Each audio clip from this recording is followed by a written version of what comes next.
There is not a person in this room that is not constantly up under attack.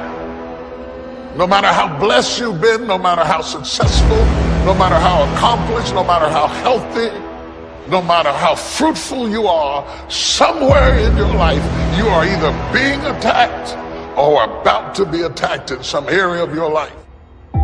What is it that will make it worth it for you to face the rejections?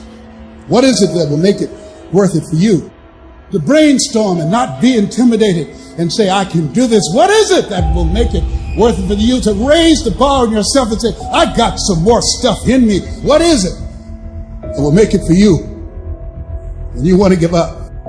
And God says, I'm going to bless you, but you've got to dress for the battle while you receive the blessing. With every blessing, there is a battle. I would venture to say the greater the blessing, the greater the battle. The enemy would not send that level of battle against you if there were not that level of blessing before you. The level of battle you face is an indication of the level of blessings that you stand to receive. No robber robs an empty house. Nobody holds up a bag lady because she doesn't have anything to steal. If you're up under attack, there's something to be gained. See, you got all dressed up not to run. You got dressed up to stand, not to give place or territory, not to evacuate the turf that's yours. And it's in these moments right now that so often we feel like backing down. Life ain't gonna be easy. Ain't nobody gonna hand you nothing. You still gotta go to work. You still gotta compete against everybody in your industry. Life's still gonna happen while you trying to blow up. It's the obstacles in our life. It's the hardships. It's the mountains that we climb that make life worth living. But the mountain's not supposed to stop you. Your mountain has the materials for your miracle. Just because you feel afraid doesn't mean you have to be afraid. Just because you feel discouraged doesn't mean you have to be discouraged. Just because you have fear doesn't mean fear has to have you. It's hard to handle it. You got to fortify yourself and say, come on with it. I've got to step into it. If you're going to be successful in this game, you got to have a dog within you. You got to know it's a dog fight, and you got to go get that fight. A man's character is not judged after he celebrates a victory, but by what he does when his back is against the wall. So no matter how great the setback, how severe the failure, you never give up.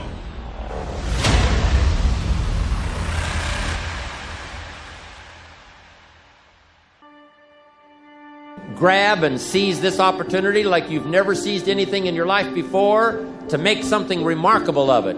Take advantage.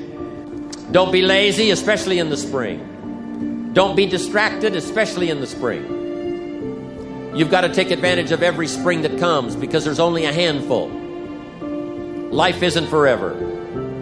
It finally comes to an end. One of the Beatles wrote, all things must pass. The sunrise doesn't last all day. Spring doesn't last all summer. The sunset doesn't last all night. We all have periods of time, pieces of time. And when those pieces of time comes, what you've got to do is take advantage of each time that comes. At the longest, life is brief.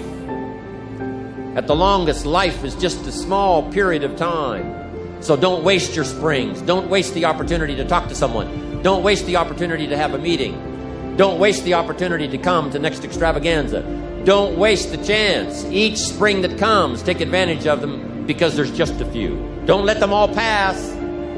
Take advantage. Now here's number 3. In the course of the seasons, 1 is the winter, 2 is the spring, 3 is the summer. The summer is called challenging time. In the summer, we've got 2 things going for us. 1 is opportunity, but the other is to watch out for your enemies. Nourish your values in the spring. in the summer. Like a mother, nourish the values. Distributors you've got, make sure that they get plenty of nourishment from you, plenty of training from you, plenty of understanding from you. Don't be short, don't be careless.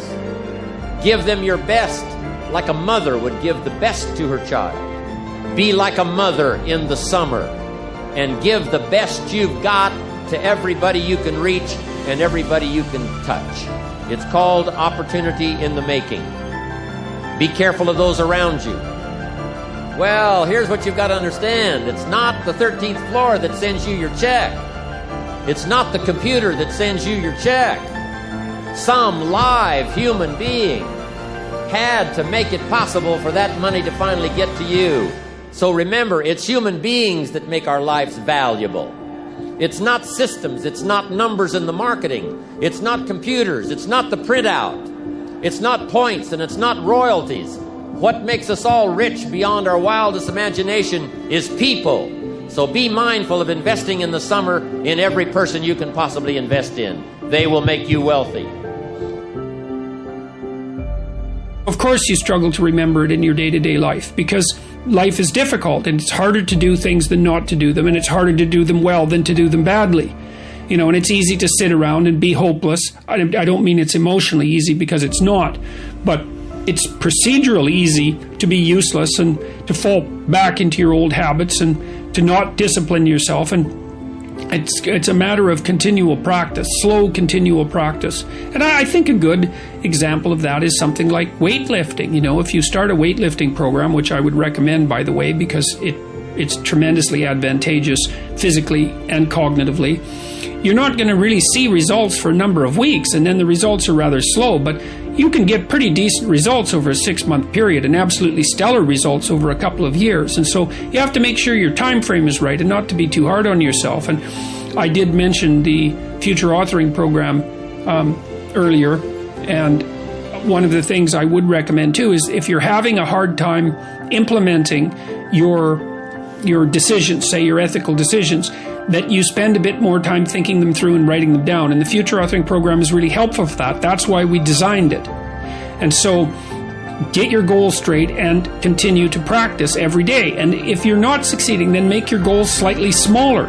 You want to make your goals large enough so that they challenge you, but small enough so that you have a reasonable probability of succeeding at them on a day-to-day basis. And then you have to also understand that if you fail on a given day, like let's say you're trying to quit smoking and you quit for 2 weeks, and then you have a cigarette and you think, oh my God, now I've screwed it up, I'm not quitting anymore. You smoke a whole pack of cigarettes. It's like, well, there's a couple of mistakes there. And one is, well, just because you had a cigarette doesn't mean you failed. It just means that you had a cigarette. You can start stopping again the next day. And the fact that you had one cigarette in the last 2 weeks is a hell of a lot better than the 2 weeks that you had before that. And so you've got to be realistically humble. You've got to be ambitious enough in your goals so that you're pursuing something that you regard as truly meaningful and worthwhile. You know, and maybe you can judge that to some degree if you think about someone you love attempting the same thing and think about how you would feel if they managed it. And if you would feel good, then that's probably a good... what would you say? That would be a good evaluation strategy to use on yourself. So you want your goals to be of sufficient nobility so that you can live with yourself properly if you're pursuing them, but you want them to be small enough so that you have a reasonable probability of implementing them. If you're having a discussion with someone and they're talking about things that don't have those characteristics, right, that they haven't made personal, then the conversation is almost never interesting. It's because the person they really are an empty shell through which ideology, cliches and slogans are pouring. There's nothing about that that's compelling because you don't see the grappling.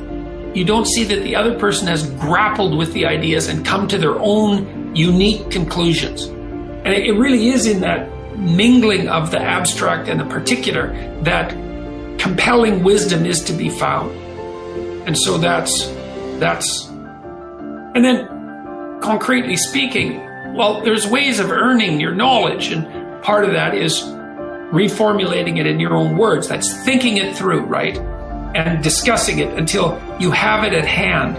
You can talk about it and you can generalize from it because you truly understand it. But a huge part of that is also putting it into practice and deriving your own conclusions as a consequence. And some of that can be done with debate. It's like, here's an idea I came across, and here's the idea, and here's what I think it means. And this is how I think it would change things if I put it into practice. This is how I understand this idea. And what do you think of that?